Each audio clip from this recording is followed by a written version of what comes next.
I go to Guatemala quite a bit, and it's kind of become like a little second home to me. The fishing down there is amazing. The people are amazing.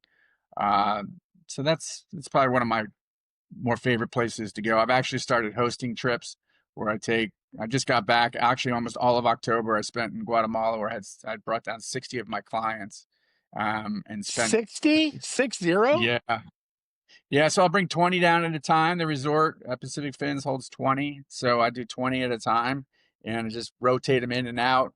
And I've been going down there for 8, 9 years, and I know it so well that just I know all the captains, I know all the mates, I know all the staff at the resort, and it's just an incredible fishery. So it's one of those destination places that you just kind of got to get to. You never think of Guatemala as kind of a destination, especially for fishing, but it's probably one of the best billfish destinations in the world right now. We have a large audience that's growing faster all the time. There may be some people watching this going, dude, talk about the Guatemala trip. Like, how does this is something they can get into, right? Like you have a booking process. Do you have a website or how do people get a hold of George Goddard so they can go to Guatemala with you? Yeah, anybody can just reach out to me socially. I'm pretty easy to find, or through my website on fathomfishing.com, or just Captain George Goddz on Instagram or Facebook, and just send me a message. And I do the trip a couple times a year. I usually do it in April. I have one coming up in April. I still have some open spots on.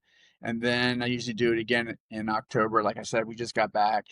I think the nice thing about it is we take all the guesswork out of it. A lot of people want to travel to these destinations. They're hesitant, not knowing what to expect, security, transportation, just the whole logistics. We take all of the guesswork out of there. I've been going there so often. You land in Guatemala City, which is direct flight from many airports in the United States. And from there, we put you on a small plane and we fly to the coast. We land on the grass airstrip, which is an adventure in itself. Take a small panga to the resort, and you can leave Florida, Fort Lauderdale at 10 in the morning and have a drink in your hand at 2 o'clock in the afternoon at the resort, and then fishing the next day. I do something a little different. We spend usually 3 days of fishing, 3 full days of fishing, and then we take an additional day and we head to their old capital city, and explore their old capital city, which was first established, I think, in like the 1700s. And there's a lot of history there, and just rich in culture, killer cuisine, killer bars, and let people experience that as well. So it's not just the fishing; it's the whole package. And again, kind of taking them the whole entire time. Everything's arranged. There's no guesswork. There's no questions. We just handle everything, from exactly on how much you got to tip people to no hidden fees. And it makes the trip so easy. It makes it so much fun. If they can just reach out to me, I can make it happen, put a group together. I will absolutely put all of that right now I can embed that in the show, all the text of all the different contacts for you. And what's that going to run for a person? Or is it per person or per couple or how's that work? Oh, it's per person. It's right around, it's a little under 4,000 now, for the week, all inclusive, except your airfare to Guatemala City. So right under 4,000, you're there for a week.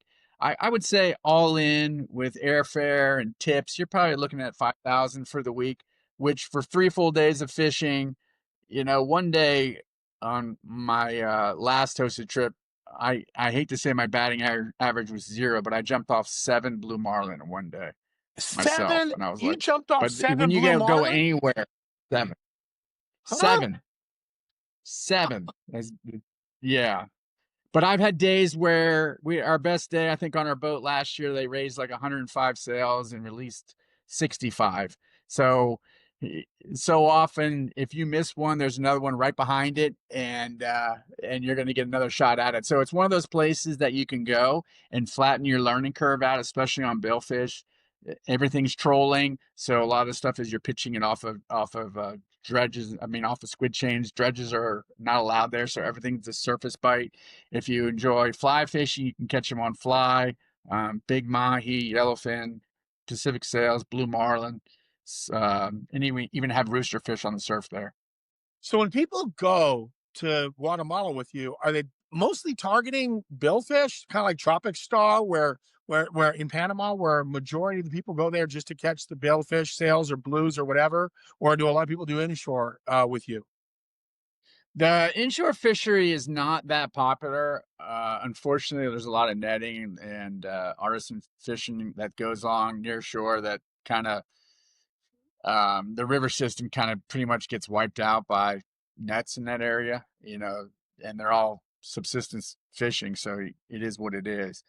There is some rooster fishing when you get down the beach away from the port. You can troll squid chains on the beach and raise a rooster fish just like you're going to raise a billfish. They'll come onto a squid chain and you can bait them off the squid chains, which is really neat. But most of the offshore stuff, that place is pretty um, pretty much known for its bill fishery. The amount of Pacific sails in that area is probably second to none. Blue marlin bite, especially this, my last trip, the last several trips has been just absolutely amazing. But at the same time, we targeted yellowfin. We caught yellowfin to, 150 pounds and just all you wanted. You could catch tons of yellowfin when they're around and big mahi. I mean, sometimes you have 30, 40 pound mahis that become nuisance. We're down there in December fishing the billfish tournament.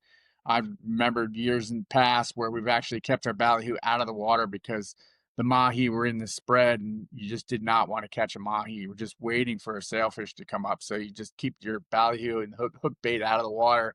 And then as soon as the billfish came in, you drop your bait in and pitch them off the squid chain. So it's No kind of, way. yeah, it's pretty sick. It's Dude, definitely pretty sick. when is a mahi ever like a fish you're trying to stay away from? Like it's invasive. It's like, oh, that for us that used to be mackerel. Like we try to stay away from the mackerel. You're we try to work around and catch the bonita or the other stuff for the barracuda and avoid the mackerel, but you're avoiding mahi. Like I don't want those dang good eating fish. That's Yeah, crazy. when you're fishing for in a billfish tournament, every minute counts. Yep. So the times that's spent dealing with a mahi, just and if you're not in the meat category, it's same thing on a lot of these tournaments up the eastern seaboard. Same thing, if you're not in the meat cow cutter or not fishing for the meat, you're just kind of keeping it away from the meat fish and just trying to get the billfish. Yep. Yep. I know how that goes. I get it. That's crazy, man. So, all right, cool. So, if anybody wants to go to Guatemala, check out all the stuff we have here. I'm going to try to hitch a ride with you someday. So, I'm going to see if there's a plus one, if I could be your date, because I'm a single dad, man. 5 grand, I just don't have it. I can fly out there, use Come on. my Well, then points. come down. We'll jump on the Camus and we'll revisit our old past. We'll go snook fish. We'll let the Goliath grouper tug you around a little bit like the old days. Let you maybe catch a tarpon or two. We'll have to have you come down when Earl's in town, and we'll get you out on the Camus.